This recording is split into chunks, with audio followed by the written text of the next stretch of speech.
Vous êtes le seul élu municipal de Saint-Malo à vous rendre chaque jour au rond-point de l'Aquarium et maintenant sur le port auprès des Gilets jaunes malouins. Pourquoi?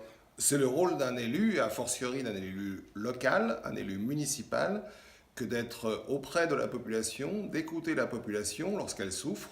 Et les souffrances qui sont exprimées par les personnes qui sont sur les ronds-points constituent un cri que nous, les élus locaux, nous sommes en devoir d'écouter, d'entendre.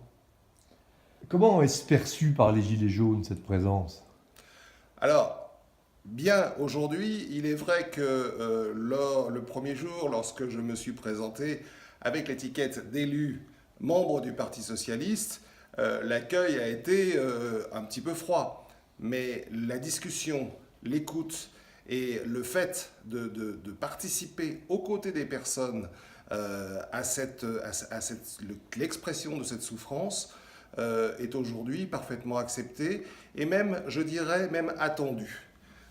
Car il y a une sorte de contradiction dans le mouvement des Gilets jaunes à vouloir d'un côté refuser le rôle des partis politiques et surtout l'accompagnement des partis politiques et à côté de cela attendre vraiment une véritable écoute de la part des partis, des élus, des personnels politiques.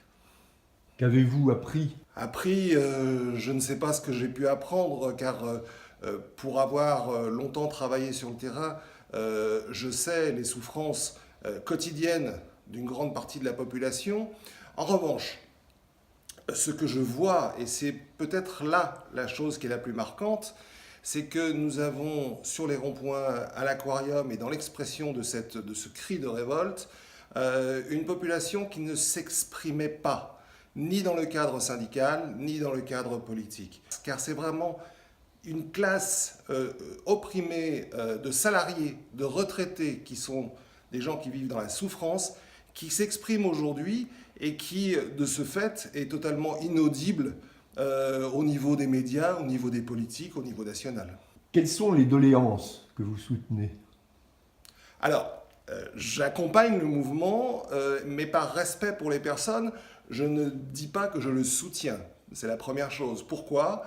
Parce que les Gilets jaunes, viscéralement, ne veulent pas de soutien des politiques et des syndicats et des institutions.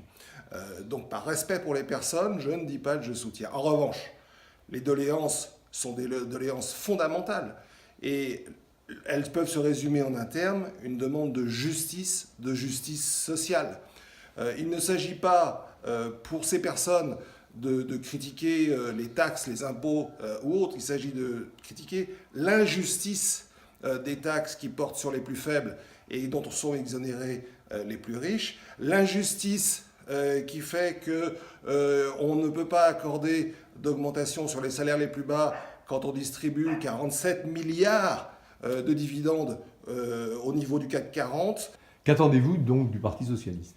J'attends du Parti socialiste qu'il se souvienne que nous sommes socialistes, que les acquis sociaux n'ont jamais été donnés, ils ont toujours été conquis par la lutte, par des manifestations, voire des blocages d'usines. Notre rôle est de rester au contact des populations les plus en souffrance, d'apporter des solutions politiques à ces populations, d'être à l'écoute et d'être toujours inlassablement dans le combat majeur qui doit être le nôtre, le combat contre l'injustice sociale. Et que peut faire une municipalité? Que peuvent faire des élus municipaux? Alors, le rôle des élus municipaux est fondamental. Ce sont les élus qui sont le plus au contact des populations. Le rôle premier est d'être à l'écoute, écouter, entendre ce que demandent les populations, notamment les populations en souffrance, et de faire remonter les doléances.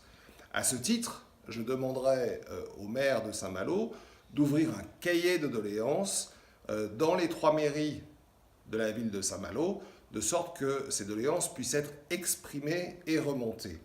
Car c'est là notre rôle premier, écouter, entendre.